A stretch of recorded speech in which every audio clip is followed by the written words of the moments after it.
Berdoa. Tuhan Yesus, kami tahu bahwa tanpa Tuhan hidup kami tiada berarti. Kami tahu Tuhan, tanpa dengan Tuhan kami tidak bisa melakukan apa-apa. Untuk itu Tuhan Yesus, marilah Kau berbicara kepada kami di pagi hari ini, agar setiap kami mengerti rencana Tuhan di dalam setiap kehidupan kami.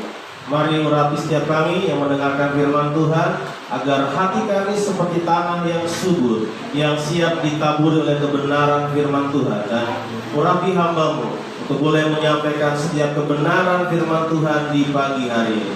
Di dalam nama Tuhan Yesus kami sudah berdoa dan mengucap syukur. Haleluya, amin. Ya, shalom.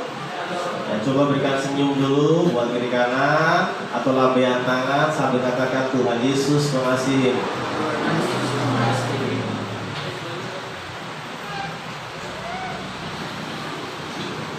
Ya, puji Tuhan saudara, kita masih sama-sama kembali belajar dalam sebuah tema besar kita, Tuhan Pembimbingku. Kalau kemarin kita telah belajar bagaimana Tuhan membimbing bangsa Israel untuk boleh mendapatkan tempat kediaman atau tempat yang terbaik, dan juga artinya bahwa Tuhan bersama dengan kita karena Dia peduli akan kehidupan kita. Dan di hari ini saudara, kita akan lebih fokus lagi tentang sebuah tema, membawa ke tempat yang terbaik. Katakan sama-sama, membawa ke tempat yang terbaik. Kita akan lihat firman Tuhan di dalam 1 Raja-Raja pasal yang ke-19, ayat yang ke-19 sampai dengan 21. 1 Raja-Raja pasal 19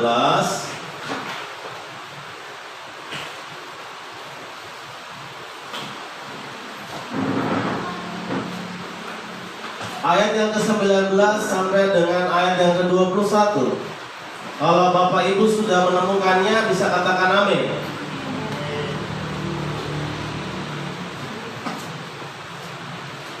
Baik, sudah ketemu semua? Amin, saudara? Kita akan membacanya silih berganti. Saya akan membacakan ayat yang ganjil, sedangkan Bapak Ibu Saudara akan membacakan ayat yang genap. Dengan judul perikop, Elisa terpanggil. Setelah Elia pergi dari sana, ia bertemu dengan Elisa bin Safat yang sedang membajak dengan 12 pasang lembu. Sedang ia sendiri mengemudikan yang ke-12. Ketika Elia lalu dari dekatnya, ia melemparkan jubahnya kepadanya.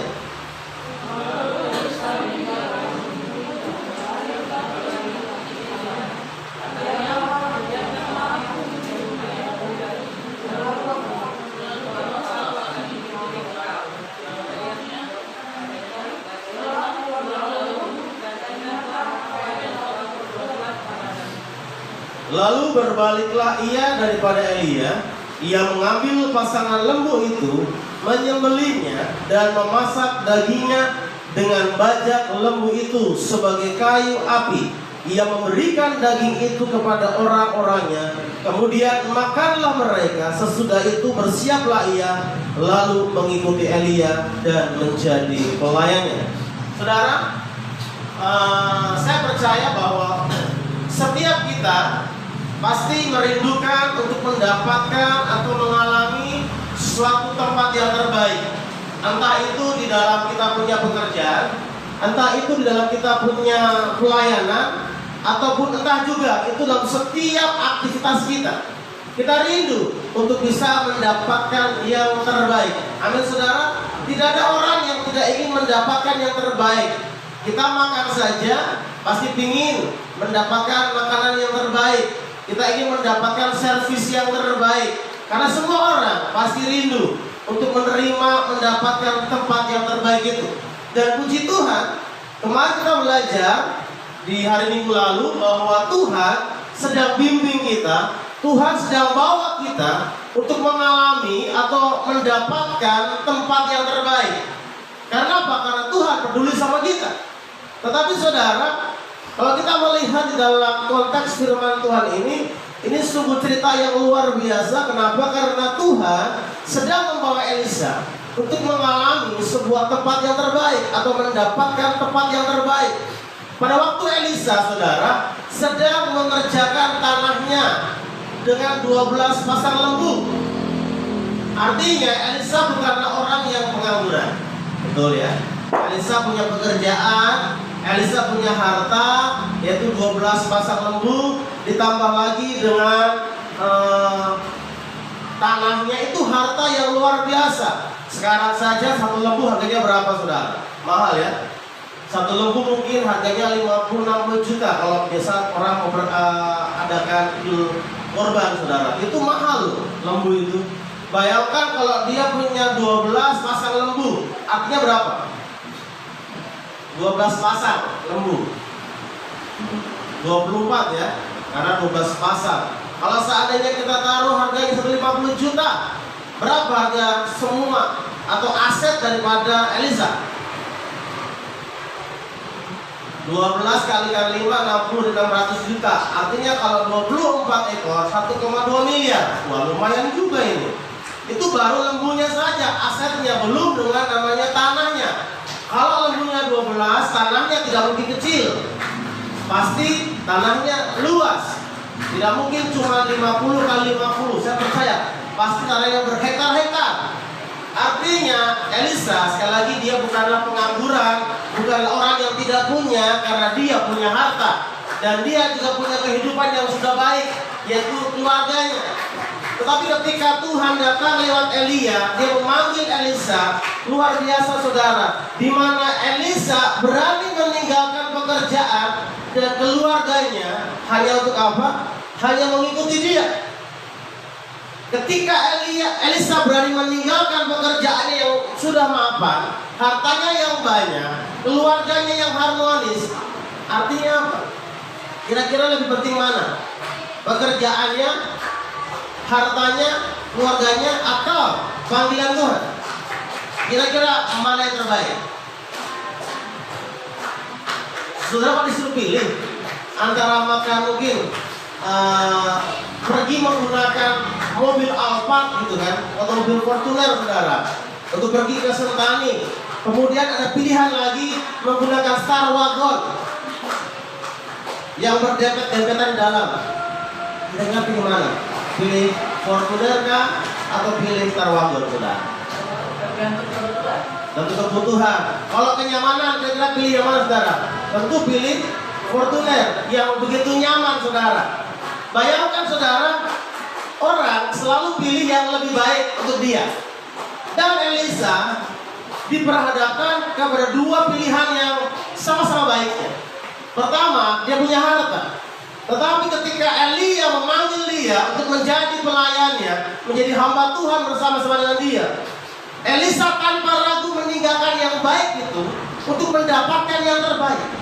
Ingat, pekerjaan baik, tapi dia ingin mendapatkan yang lebih baik lagi, yaitu menjadi pelayan Tuhan. Sekali lagi, saudara, tempat yang terbaik bagi kita bisa beda-beda. Bagi saya, tempat yang terbaik adalah sebuah pelayanan. Itu tempat terbaik saya. Tapi berbeda dengan saudara. Tetapi sekali lagi, bahwa Elisa rela meninggalkan itu demi sebuah tempat yang terbaik. Kemudian, saudara, bukti bahwa dia sungguh-sungguh untuk mengikuti Tuhan sebagai tempat yang terbaik, dia mempersembahkan lembunya sebagai korban. Dia sembelih lembunya. Bahkan kayu apinya menggunakan apa? Menggunakan baja. Artinya dia tidak akan pernah kembali lagi menjadi petani itu. Karena apa? Karena baja juga dipakai sebagai kayu api. Makanya arti simbol bahwa dia sudah meninggalkan sungguh-sungguh pekerjaan lamanya demi mendapatkan tempat yang terbaik. Lalu muncul sebuah pertanyaan, saudara. Apa tujuan Tuhan membawa kita ke tempat yang terbaik? Saudara, sekali saya percaya bahwa Tuhan sedang membawa kita menuju tempat yang terbaik. Tetapi sekali lagi muncul sebuah alasan, sebuah pertanyaan penting. Apa alasan Tuhan bawa kita untuk menikmati atau berada di posisi yang terbaik? Ada 3 alasan penting yang kita mau belajar lewat kehidupan Elisa sebagai hamba Tuhan yang luar biasa. Mengapa tujuan Tuhan menaruh dia di tempat yang terbaik? Yang pertama, Kita baca sama-sama. Poin yang pertama, 1, 2, 3. Menyuarakan kebenaran. Coba perhatikan dalam 2 Raja-Raja 7 ayat 2 dan 10. Kita akan baca sama-sama. Dan Bapak Ibu Saudara perhatikan teks yang berwarna kuning, karena kita akan lebih fokus lagi ke teks itu. 1, 2, 3. Tetapi perwira yang menjadi ajudan raja menjawab abdi Allah, katanya, sekalipun Tuhan membuat bintang di langit, masakan hal itu mungkin terjadi? Jawab abdi Allah, sesungguhnya engkau akan melihatnya dengan matamu sendiri, tetapi tidak akan makan apa-apa daripadanya. Demikianlah terjadi kepada orang itu. Rakyat demikian terjadi di pintu gerbang, lalu matilah. Ya saudara, kalau kita melihat konteks firman Tuhan, ini cerita bagaimana pada waktu itu saudara Raja Aram, dia begitu marah kepada Elisa. Kenapa? Karena setiap kali, maaf saudara, saya harus arahkan dulu ke sini. Saudara, ketika pada waktu itu Raja Aram itu marah sekali kepada Elisa. Kenapa? Setiap kali Raja Aram merancangkan untuk menyerang bangsa Israel, selalu Elisa mengetahui rencana Raja Aram dan dia menyampaikan kepada Raja Israel, sehingga Raja Aram marah. Ini siapa ya yang jadi informasi nih? Orang yang membocorkan informasi. Karena apa? Karena Raja Aram merancangkan di kamarnya. Kok bisa rencana itu keluar?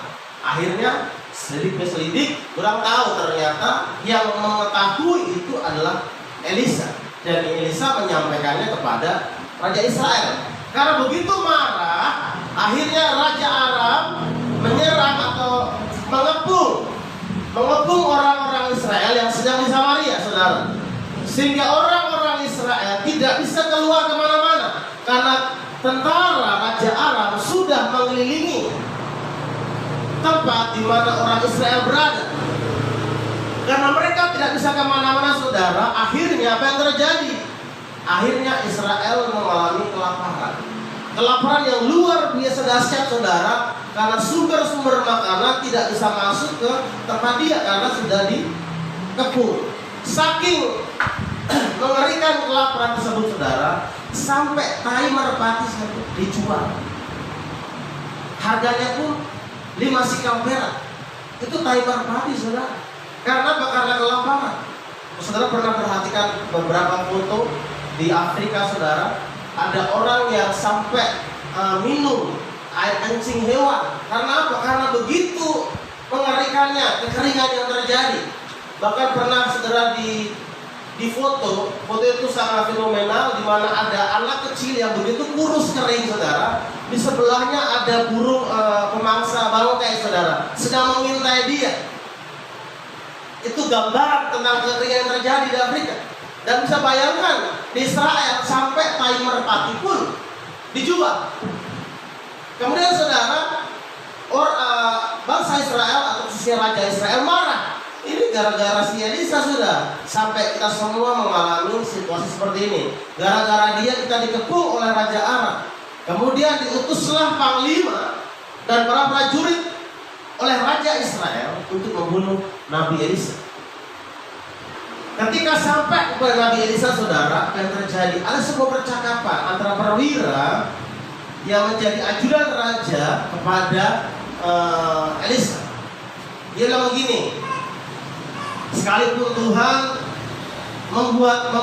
membuat tingkap-tingkap di langit, masa akan mungkin terjadi?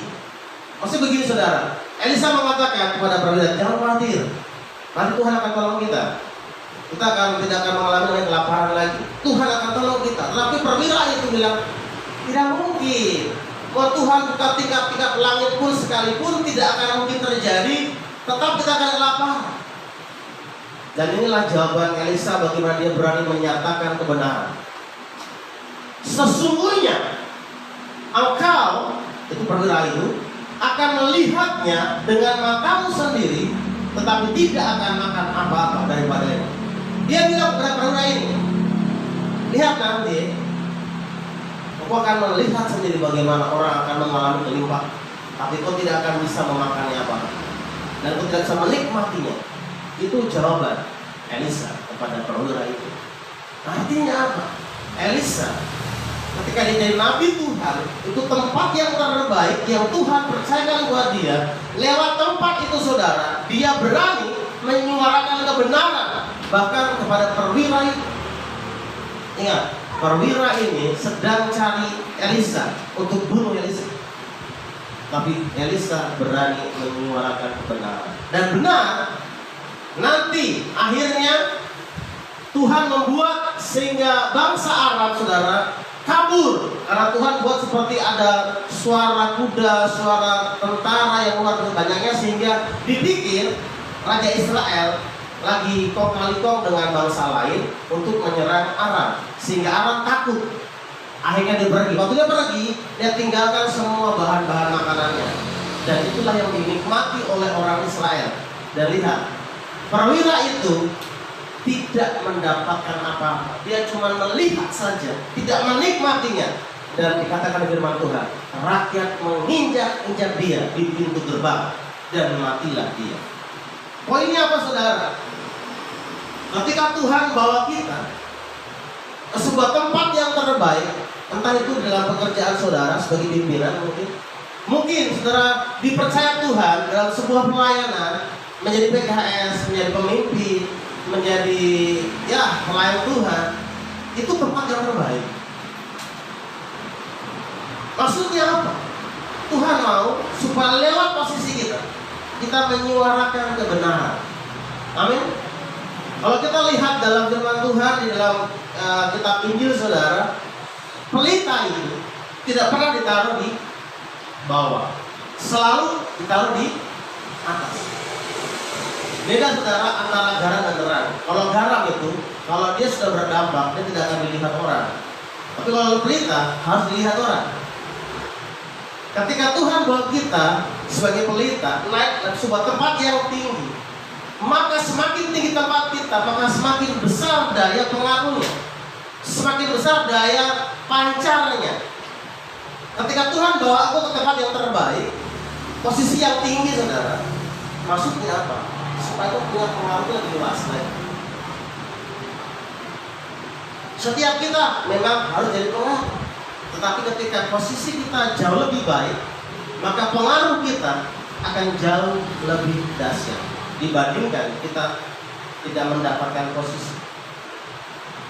Contoh saudara, ketika kita jadi pegawai dalam sebuah mungkin toko atau perusahaan, memang kita bisa jadi pengaruh, mempengaruhi teman-teman kita. Tapi beda kalau engkau menjadi pemimpinnya, engkau punya kuasa penuh untuk contoh. Sebelum kita mulai bekerja, semua harus duduk sama-sama kita berdoa kepada Tuhan. Itu beda. Karena dia yang punya kuasa, dia yang punya tempat, dia bisa menyuarakan semua kebenaran itu.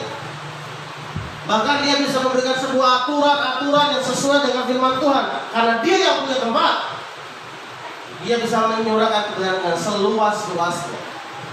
Sekali lagi bahwa ketika Tuhan bawa kita untuk mendapatkan sesuatu, naik dari sebuah tempat ke tempat yang lebih tinggi, ke tempat yang terbaik itu, Tuhan mau engkau menyuarakan kebenaran. Bilang sebelah, kakak, suarakan kebenaran itu.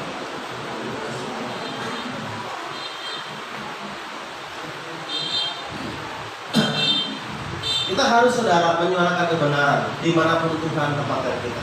Kalau kita lihat dalam Yohanes saudara, coba lanjut kakak. Yohanes di dalam Matius 14 ayat 4, kita baca sama-sama 1, 2, 3.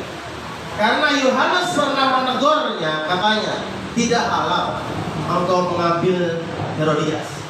Jadi waktu itu saudara, Yohanes Pembaptis itu orang yang suka menyuarakan bertobatlah sebab kerajaan Allah sudah dekat.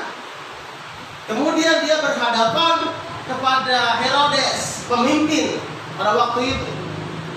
Dan inilah tempat yang terbaik, momen yang terbaik yang dimiliki oleh Herodes, oleh Yohanes. Ketika dia berhadapan dengan Herodes, dia bilang, Herodes, tidak halal kau mengambil si Herodias. Dia masih saudaramu. Tidak bagus itu. Bayangkan, seorang pemimpin besar ditegur depan banyak orang oleh Yohanes Pembaptis. Tapi Yohanes tidak takut untuk menyuarakan kebenaran. Meskipun resikonya saudara, Yohanes harus meninggal. Tapi poinnya adalah lewat posisinya sebagai seorang hamba Tuhan yang ketika dia bisa berhubungan langsung dengan pemimpin besar, dia berani menyuarakan kebenaran. Saudara, untuk bertemu dengan pemimpin, dengan raja, dengan seorang presiden dan lain sebagainya, itu bukan orang yang biasa. Harus orang-orang yang punya posisi terbaik, orang-orang yang punya tempat yang baik, baru bisa berjumpa dengan para pejabat-pejabat. Dan Yohanes telah melakukan tugas itu. Sekali lagi, mungkin kadang-kadang ketika kita ada dalam sebuah sistem yang tidak takut Tuhan, jujur, kita sekali lagi ada dalam sebuah sistem dunia ini, dunia yang murad-marid, kebenarannya yang sembarangan, saudara. Tuhan bawa kita masuk ke situ, ke tempat terbaik untuk menyuarakan kebenaran. Meskipun itu resikonya ditinggalkan orang, tak disukai oleh orang, tidak masalah. Yang penting harus menyuarakan kebenaran. Yang kedua, apa tujuan Tuhan membawa kita ke tempat yang terbaik? Kita baca sama-sama 1, 2, 3. Menjadi apa? Menjadi berkat. Kita lihat firman Tuhannya dalam 2 Raja-Raja 4 ayat yang kedua. 1, 2, 3. Jawab Elisa kepadanya, apakah yang dapat aku berbuat bagimu? Beritahukanlah kepadaku apa-apa yang kau punya di rumah. Berkatalah perempuan itu, hambamu ini tidak punya sesuatu apapun di rumah, kecuali beberapa buli-buli berisi minyak. ya saudara, pada waktu itu Elisa sedang berjumpa dengan para janda-janda di situ. Janda ini khususnya saudara. Kemudian dia menawarkan kepada janda ini, apakah yang dapat diperbuat bagi? Kemudian janda ini mulai menceritakan kondisinya. Aduh, saya punya anak ditahan, kemudian saya tidak punya apa-apa, saya tidak punya uang. Terus ditanya, apa yang kamu punya? Kemudian dikumpulkanlah semua buli-buli saudara. Kemudian Nabi Tuhan ini menyuruh si janda ini untuk mengisinya. Dan luar biasa terjadi sebuah mujizat yang luar biasa, di mana buli-buli ini, semua tempat ini terisi penuh. Kemudian dibilang sama Elisa, oke, sekarang kau jual. Kau jual itu, kau pakai, kau jual, nanti sisanya bisa kau pakai untuk kehidupan. Artinya, ketika Elisa dari orang biasa naik menjadi orang yang punya tempat yang terbaik sebagai hamba Tuhan, sebagai nabi, Tuhan mengaruniakan dia begitu banyak anugerah yang luar biasa. Lewat dia begitu banyak hal dapat terjadi. Contohnya, mukjizat Tuhan dapat terjadi. Tetapi dia menggunakan posisinya itu, menggunakan karunia-Nya itu bukan untuk dia. Bukan untuk mendapatkan sesuatu untuk keuntungan dia. Bukan untuk mendapatkan namanya kebahagiaan buat dia, tidak. Tapi dia menggunakan tempat yang Tuhan berikan, karunia Tuhan berikan, dia pakai untuk menjadi berkat buat orang lain. Dia tawarkan kepada janda itu, apakah yang dapat kuperbuat bagimu? Saudara, ketika engkau mendapatkan tempat yang terbaik, maka sebenarnya engkau punya banyak potensi-potensi dalam kehidupan yang bisa kau gunakan untuk menjadi berkat. Semakin tinggi posisi saudara, maka biasanya akan diimbangi dengan semakin banyak juga pendapatan yang saudara terima. Tapi ketika sudah begitu banyak mendapatkan pendapatan itu, bukan hanya untuk kita saja, tapi bagaimana kita menggunakan pendapatan kita, kita menggunakan harta kita untuk menjadi berkat. Orang bilang ada berkat orang lain di dalam berkat kita gitu. Mari, kalau kau punya posisi yang terbaik itu pakai untuk jadi berkat buat orang lain, menolong orang lain, membantu orang lain. Apa saja yang bisa kau lakukan, apa yang bisa kau perbuat bagi lingkungan saya, bagi kota saya, bagi pelayanan saya, bagi keluarga saya. Apa yang saya lakukan? Saya belajar saudara, meskipun saya secara finansial belum wah gitu saudara ya. Tapi saya belajar ketika Tuhan memberikan saya berkat, saya bisa membagi sesuatu. Kadang-kadang ketika ada keluarga minta, ya seberapa yang bisa saya berikan, saya akan berikan. Karena saya tahu di balik berkat yang Tuhan berikan buat saya, ada sebuah tujuan buat saya boleh menjadi berkat untuk orang lain. Kalau di hari ini saudara, Tuhan titipkan berkat di dompet saudara, di rekening saudara, di tabungan saudara, ingat, itu bukan milikmu sendiri. Ada harta orang lain di situ. Bilang sebelah, kakak, Tuhan mau kau menjadi berkat.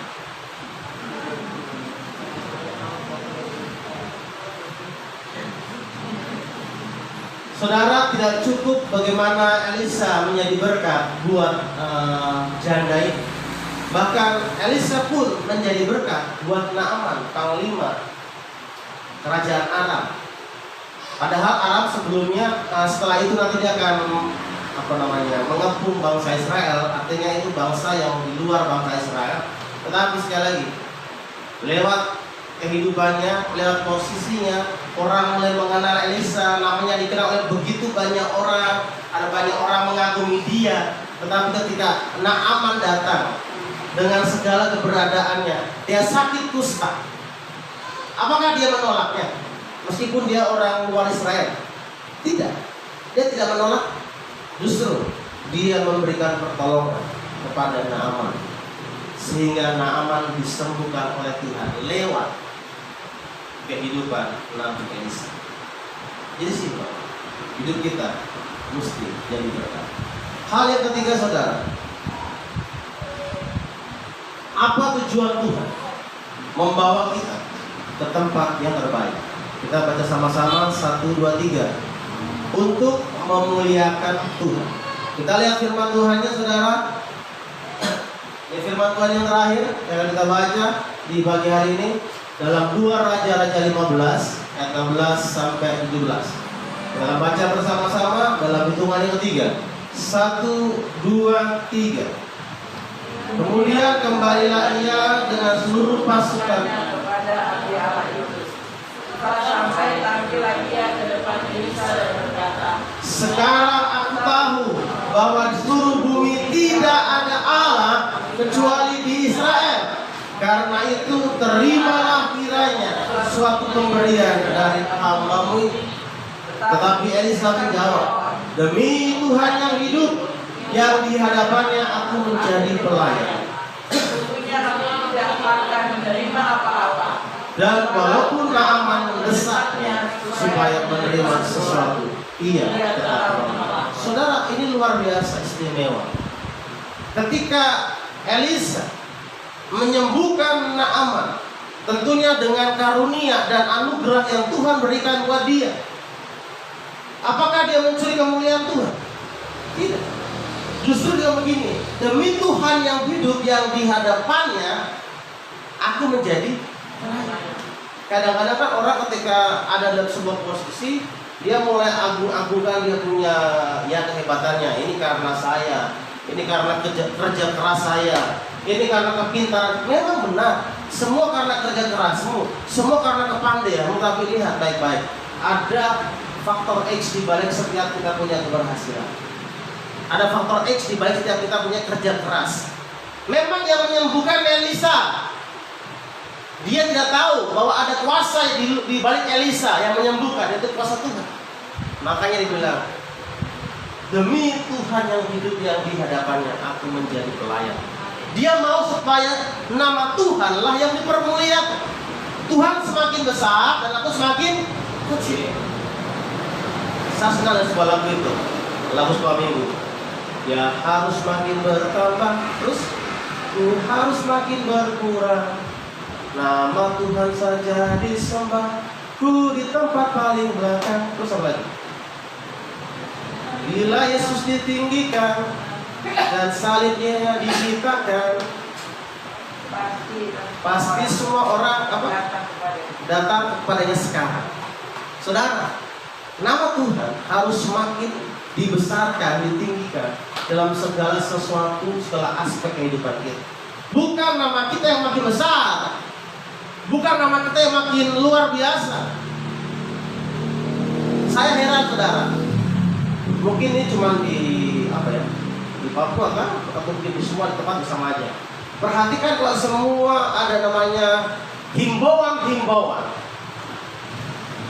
Coba perhatikan baik-baik. Kira-kira yang penting itu himbauannya, informasinya, atau gambar orang yang menghimbau? Informasi kan? Perhatikan baliho. Semua di jalan. Ada informasi pakai masker lah, apalah. Yang paling besar itu orang yang menyampaikan itu, ya dari ketua DPR, dari gubernur, dari ini. Tapi informasi kecil-kecil, nggak terlihat dengan baik. Maksudnya orang sudah tahu, kok ini gubernur, kok mungkin bupati, kok tuh pejabat, orang tahu. Tapi yang ditonjolkan bukan informasinya. Nggak tahu mungkin ada faktor lain kah supaya kalau yang menyampaikan itu orang penting, orang jadi takut kan? Tidak tahu. Tapi yang saya lihat, saudara, lebih besar foto-foto orang yang sebagai yang bikin spanduk kan, begitu. Ada 2-3 orang tuh banyak kadang-kadang di belakangnya itu, tapi informasinya kecil sekali. Kita bisa baca dari jauh itu, harus dekat-dekat. Siapa yang mau dekat-dekat berhenti di jalan untuk baca barang itu? Tidak ada. Orang kan kalau dipasang di jalan kan supaya sekali lewat langsung tahu apa informasinya kan begitu. Ini tidak, lewat yang lihat cuma muka saja. Maksudnya nama dia dibesarkan. Apalagi sudah mau mobil kada, memang itu waktunya bekas muncul dia punya muka sudah. Alhamdulillah, lewat setiap apa yang kita lakukan harusnya bukan kita yang dibesarkan, tapi nama Tuhan yang lebih besar, bukan nama kita yang lebih besar. Harusnya nama Tuhan yang dipermuliakan, dan endingnya adalah ya itu. Sekarang aku tahu bahwa di seluruh bumi tidak ada Allah kecuali di Israel. Sebuah pengakuan yang luar biasa dari nama. Sekarang aku baru tahu bahwa di muka bumi tidak ada Allah seperti Allahnya orang Israel. Ketika orang berjumpa dengan kita, orang akan berkata, sekarang saya baru tahu ternyata Allahmu besar, Allahmu dahsyat. Bukan kamu ini, saya baru tahu ternyata hebat juga bukan itu. Sekarang saya baru tahu ternyata Allah yang kau sembah itu Allah yang hebat. Ternyata Allah yang kau sembah itu Allah yang besar.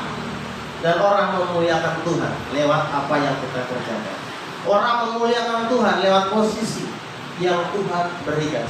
Orang memuliakan Tuhan lewat tempat yang terbaik yang Tuhan sedang berikan kepada kita. Bilang sebelah, kalau Tuhan bawa engkau menempati tempat yang terbaik, Tuhan mau untuk memuliakan kita.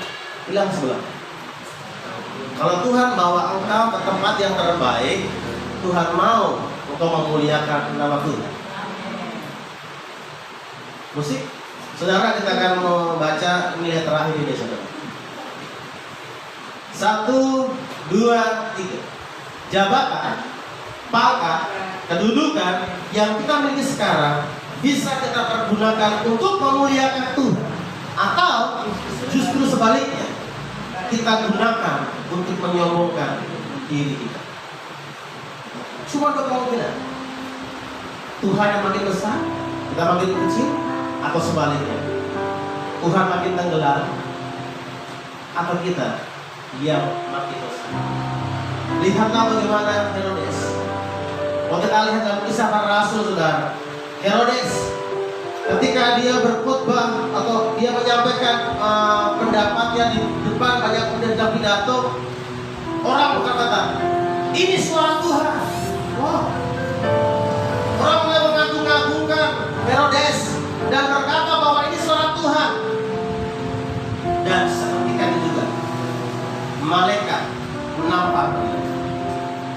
Karena apa? Seharusnya tempat yang menjadi milik Tuhan dia ambil. Dia mengatakan, saya Tuhan, saya orang.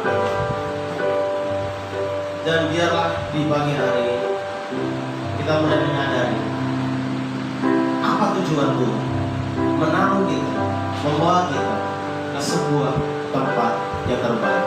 Tenanglah di hatiku. tenanglah di hati, Tuhan memimpin langkahku di tiap saat dan berjalan.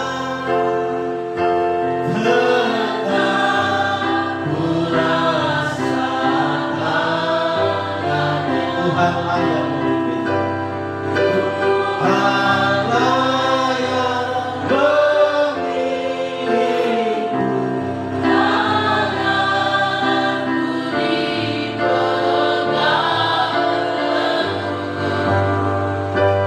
hatiku berserah penuh. Tanganku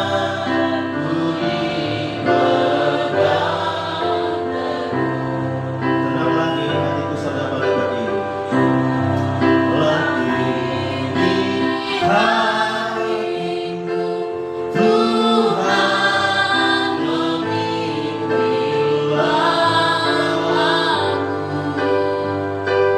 di tiap saat dan terjang. Tegakku rasakan